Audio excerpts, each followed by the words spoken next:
So why should we improvise in the first place?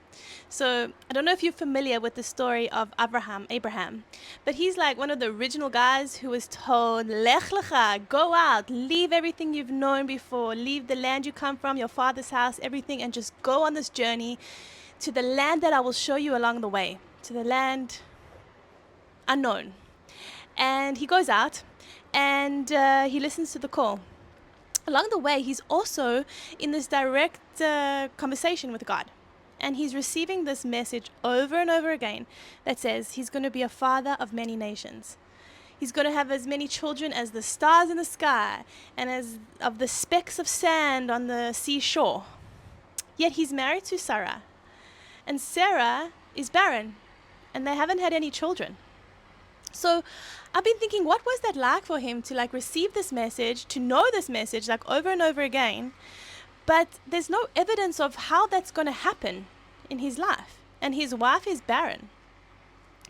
So one day he's sitting by his tent and he sees 3 people walking by. So he rushes out to meet them and invites them in.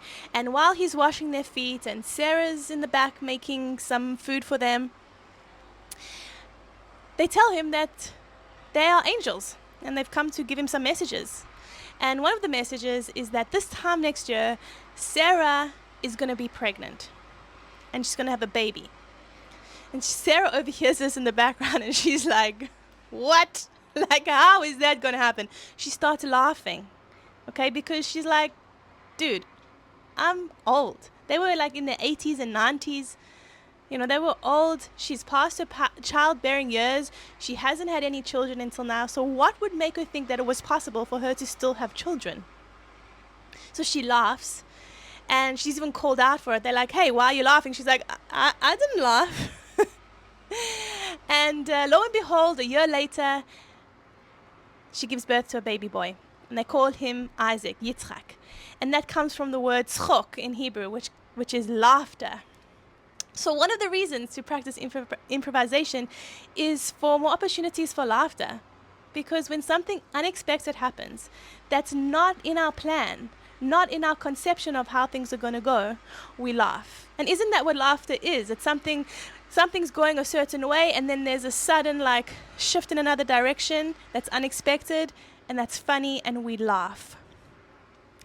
So, I was also thinking like, before that happened, Abraham receiving this message over and over again, at some point he gets to he's thinking about, he's going to die and what's going to happen with his household and his inheritance. And he thinks, okay, I'm going to give it to Eliezer. Like, even though I can't see how it's going to happen, like maybe it's going to go through Eliezer, who is his like right-hand man assistant.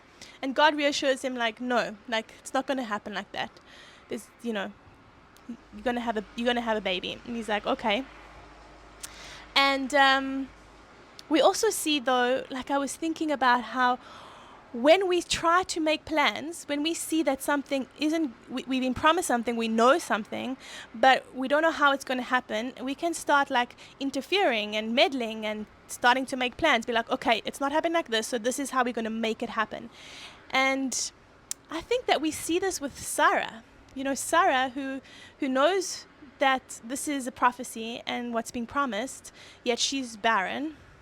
She gives Abraham Hagar, who's her maidservant, to sleep with him to have children. And we know what happens after that. There's lots of messiness and conflict, and Hagar and Ishmael get kicked out the house, and there's a whole, mess.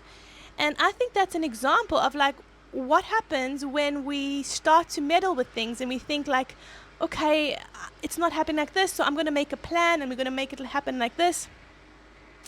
And I think that it's all part of it. And so one of the motivations for practicing improvisation is to actually be with this inquiry, because when we start moving and dancing, it's not a metaphor for life. It's life itself. We are bodies moving through space.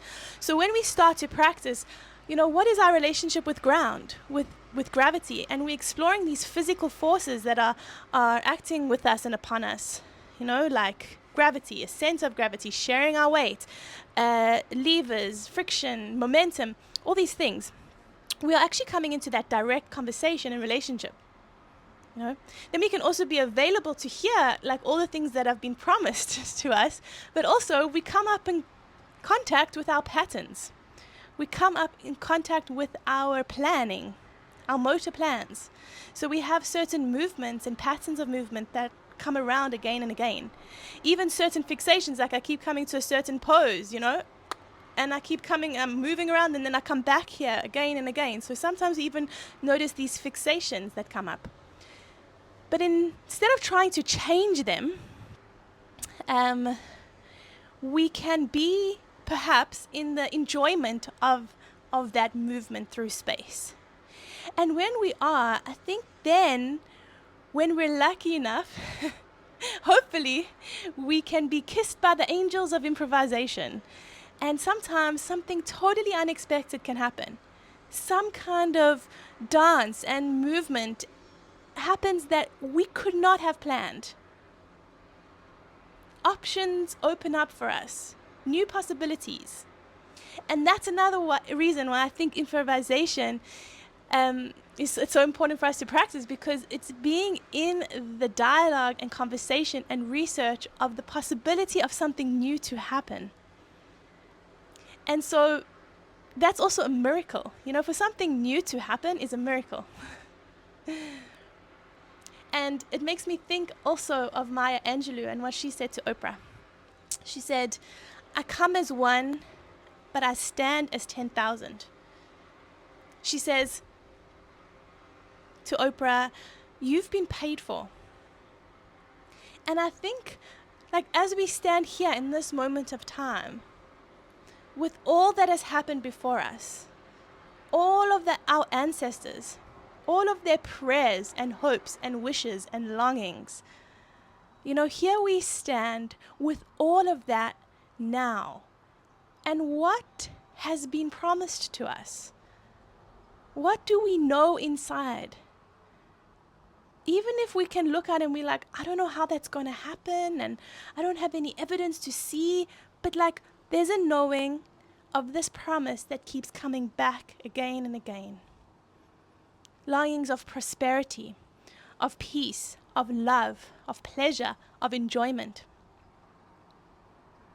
And how can we be in that conversation, in that availability to those possibilities and the new possibilities, to allow all that's been promised to us?